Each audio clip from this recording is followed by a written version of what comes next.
ও যে কোথায় আছে না, যে রাধে সে চুলো বাঁধে। হ্যালো গাইস, আসসালামু আলাইকুম আর রহমতুল্লাহি বারাকাতু। এই যে আমি এদিকে রুটি নিজের জন্য তৈরি করতেছি। আজকে প্রচণ্ড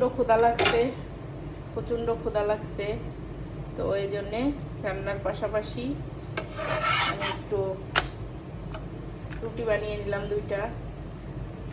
বাসায় অনেক মানুষ থাকলে রান্না করলে সেটা ফুরায় গেলে সেটা আবার রান্না করতে মন চাই। হাজবেন্ড চলে গেছে অফিসে, আমি তো 10টা বাজে উঠে আজকে প্রচণ্ড ক্ষুধা লাগছে। সকালে মূলত আমি খাই না, তারপরে ক্ষুধা লাগছে।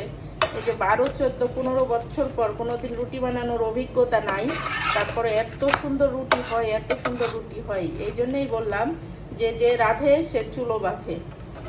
তো আমার মতো কে কে আছেন যে রান্না করতে লাগলে হঠাৎ খিদা লাগে। এদিকে আবার ইলিশ মাছ কষায় খেয়ে দিচ্ছি। আজকে রান্না হবে বেগুন, আলু আর ইলিশ মাছ দিয়ে একটা ঝোল করবো। আর এদিকে তো আমি রান্নার জন্য প্রস্তুতি হয়ে এই যে দেখেন ডিম ভাজার জন্য তৈরি হচ্ছি। ওদিকে আমার তরকারি কষানো হচ্ছে, আমরা দেখলেন অলরেডি। তো এটা বসাতে থাক আর আমি ডিম ভাজতে থাকি। এক আপু বলে ডিম ভাজতে লেগে ডিম ভাজা দিয়েই বলে ফরিওতে কাঁপিয়ে ফেলেছে, ফেসবুক মামা তাকে ফরিওতে দিয়েছে।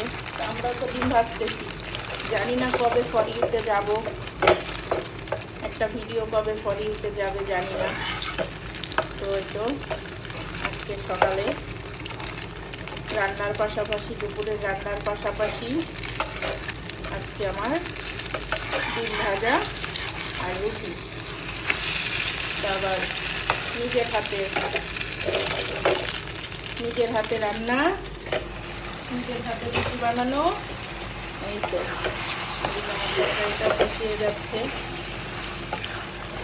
তো কষানো হয়ে যাচ্ছে।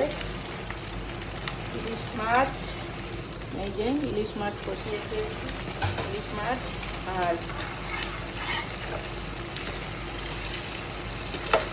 বেগুন আলু, সাথে আমার নাস্তা রেডি করলাম। কে কোথায় আছেন, কে কোথায় থেকে আমার ভিডিওটা দেখেন, সবাইকে অন্তরের অন্তরস্থল থেকে শুভকামনা রইল, ভালোবাসা অবিরাম। আমার পাশে থাকবেন, আমাকে সাপোর্ট করবেন, দেন আমাকে ভালোবাসবেন। আমিও আপনাদের পাশে আছি, পাশে থাকবো, ভালোবাসবো আর ভালোবাসতে চাই, ভালোবাসা দিতে চাই, ভালোবাসা নিতে চাই। ইতিমধ্যে আপনাদের সাথে গল্প করতে করতে এই তো আমার নাস্তা রেডি, এদিকে খাবারও রেডি, তারপরে দুপুরের খানাও রেডি।